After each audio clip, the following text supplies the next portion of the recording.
Bonjour à tous. Aujourd'hui, nous allons voir comment utiliser l'option de duplication, c'est-à-dire comment dupliquer une activité. C'est très utile lorsqu'on veut appliquer une activité sur deux groupes, mais avec des paramètres différents. Parfois, je vais voir comment utiliser par exemple l'activité devoir. On clique sur Ajouter. Donc, par exemple, remise des travaux. Donc voilà. Euh, donc on va laisser seulement les paramètres par défaut. Donc par exemple ici, soit texte en ligne, soit remise de fichier. On met texte en ligne.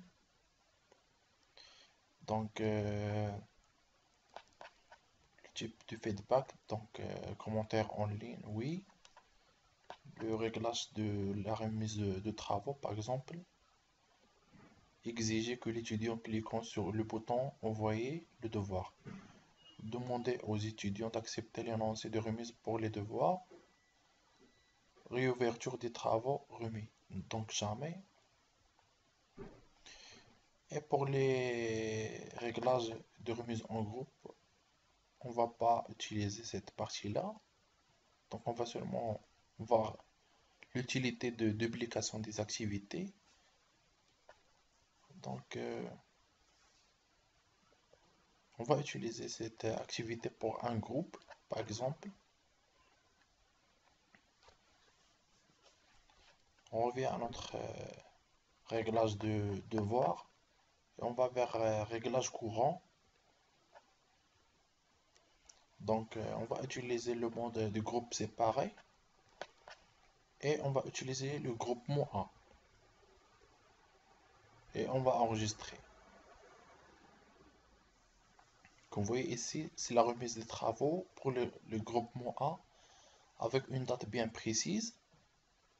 Maintenant, nous allons utiliser le même devoir pour un groupe B, mais avec des paramètres différents. Donc, on va dupliquer l'activité.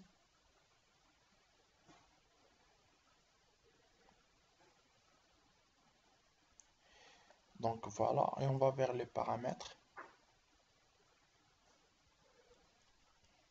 Donc, on va modifier le type de remise. On va exiger des fichiers au lieu de texte en ligne, par exemple.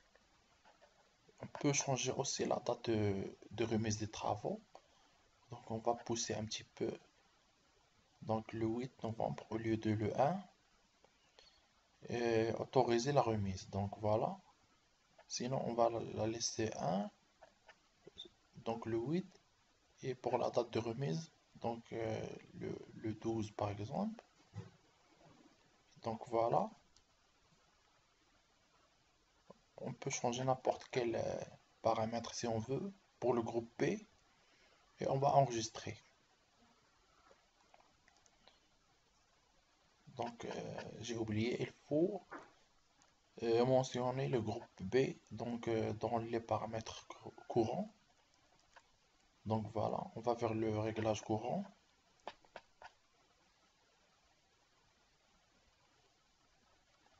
Ici, on va choisir le groupe B. Donc voilà. Et on va enregistrer. Donc voilà. La duplication des activités est très utile pour séparer les activités en fonction des groupes. Donc ça va être tout et je vous souhaite bon courage.